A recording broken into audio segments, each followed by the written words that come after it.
Ven a Librería El Mirador. Un sinfín de aventuras y emociones te están esperando. Visítanos. 10 años contigo en el Centro Comercial El Mirador de Colmenar Viejo. Libreriaelmirador.es. Una ventana al infinito.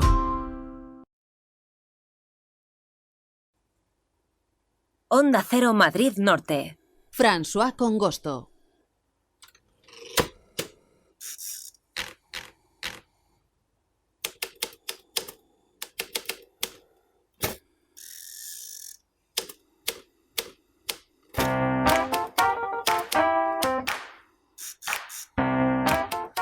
Un miércoles más tenemos una cita con los libros gracias a Librería El Mirador de Colmenar Viejo, ya saben, una sección que se llama El Mirador de Libros, y hoy nos proponen viajar a través de los libros, que es una manera estupenda de conocer otras culturas, momentos de la historia y también cuestiones interesantes. Así que vamos a dar la bienvenida de nuevo a Julio Elvira, el propietario de Librería El Mirador de Colmenar. ¿Qué tal? Buenos días. Hola Fran, buenas tardes, encantado. Bueno, pues hoy tenemos de nuevo libros, y en esta ocasión con un punto de viajes y descubrimiento. Libros relacionados con los viajes. Hemos traído dos propuestas, una de adulto, como siempre, otra de infantil.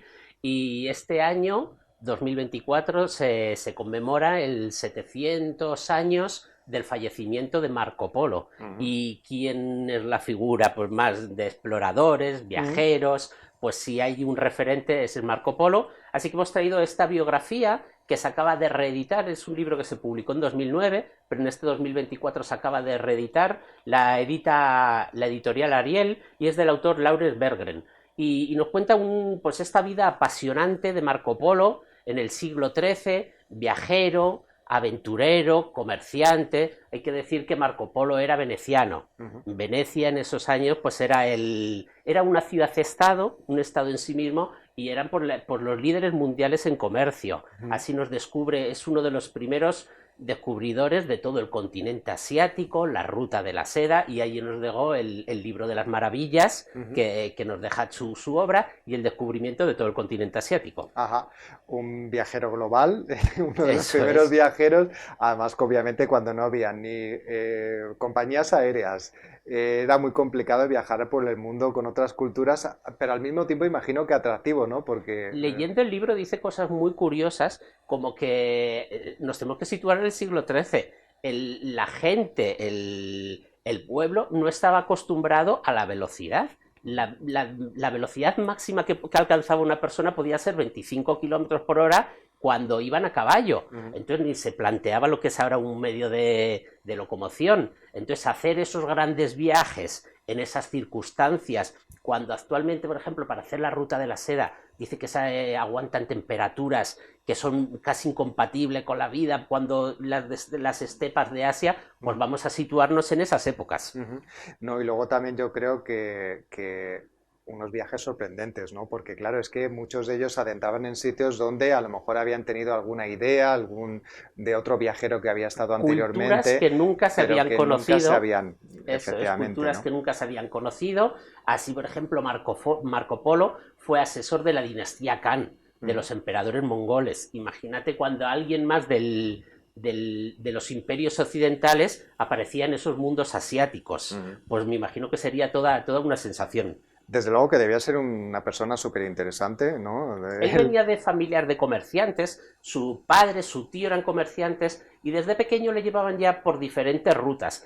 Ellos fueron los pioneros que fueron abriendo rutas con ese comercio, y luego él, pues su vida era esa. Y como decíamos antes, Venecia era la cuna del comercio. Estaba la lucha contra los genoveses. Ahí también aparece en estos años, es la Cuarta Cruzada, el saqueo de Constantinopla. O sea, que es una biografía, pero a la vez es un libro que nos habla de toda esa época de plena agitación, y para comprender ese siglo XIII de la historia europea y historia mundial, que es apasionante. Sí, además que, bueno, pues uno de los prejuicios que solemos tener, bueno, la gente un poco más mayor, yo creo que ahora cuando lo hablan de la Edad Media en las escuelas, ¿no? En las universidades, ya van diciéndote que no era tan una época negra, ¿no? Como se nos ha explicado, sino que también tenía momentos importantes, ¿no? Justamente como el papel que tuvo Venecia, ¿no? Para la llegada de nuevos objetos, inventos que llegaban de China a esta zona, ¿no?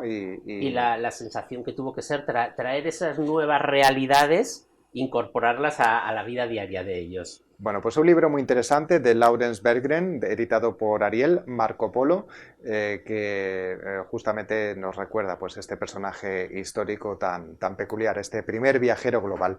Y luego también tenemos otro libro que nos has traído que se titula Descubriendo el pasado, hallazgos famosos y sus descubridores. Pues siguiendo un poco la misma línea de grandes descubrimientos, traemos este libro de la editorial Albatros que nos presenta eso, son 40 descubrimientos a lo largo de la historia y nos sitúa toda una línea cronológica. Son 40 descubrimientos que nos los establece en cinco temas, en 5 bloques temáticos. En uno nos descubre a diferentes personajes y animales. Por ejemplo, los personajes más conocidos pues, fueron Lucy, la momia de Ochi, que nos fueron descubriendo nuestros antepasados, los primeros dinosaurios. Luego nos habla también de las ciudades que se quedaron derruidas, enterradas. Nos habla de obras de arte como fueron las cuevas de Altamira, las cuevas de Las Clau, los manuscritos del Mar Muerto.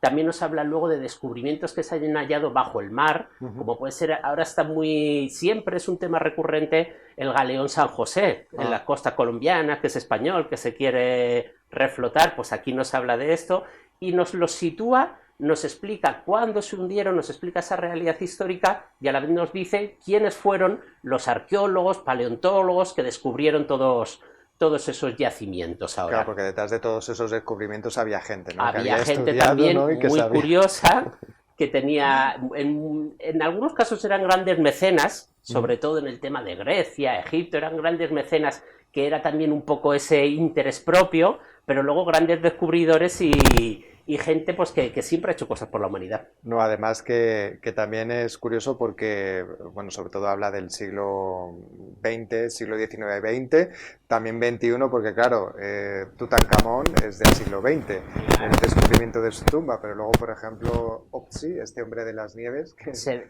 fue encontrado allí en una cumbre. Fíjate, y nos dice, es mucho más reciente. Nos da datos muy curiosos, por ejemplo, del hombre de Opsi, de cuánto medía, cuál fue la causa de la muerte. Dicen que tuvo que ser por una flecha que le dio en la espalda, por las pruebas que se le han hecho. Así que nos dan datos muy, muy curiosos de todo. Nos dice hasta lo último que había comido ese día. Madre mía, cómo evoluciona la... Así. Y todo esto nos lo mezcla con ciencia, arqueología, paleontología y ese rigor. Y para niños ya un poco mayorcitos, a partir de 8 o 9 años, es un libro... Claro, este libro con tantas ilustraciones y tanta explicación sencilla y demás, hombre, está enfocado sobre todo a niños y adolescentes, pero es el típico libro, ¿no? Que a mí me ha encantado, por ejemplo. Para un adulto también va a ser interesante, ¿no? Eso Para es. Introducirse en ese mundo de la arqueología y de la historia. Bueno, pues tenemos 2 opciones para viajar y descubrir bueno, pues lo que nos rodea desde estos 2 libros. Vamos a recordar sus nombres. Por un lado tenemos Marco Polo de Laurens Berggren, editado por Ariel, y también Descubriendo el pasado, hallazgos famosos y sus descubridores, editado por Albatros. 2 obras que podemos encontrar en Librería El Mirador de Colmenar Viejo. Julio, Elvira, gracias por acompañarnos de nuevo. Nos vemos la próxima semana. Muchas gracias. Feliz semana.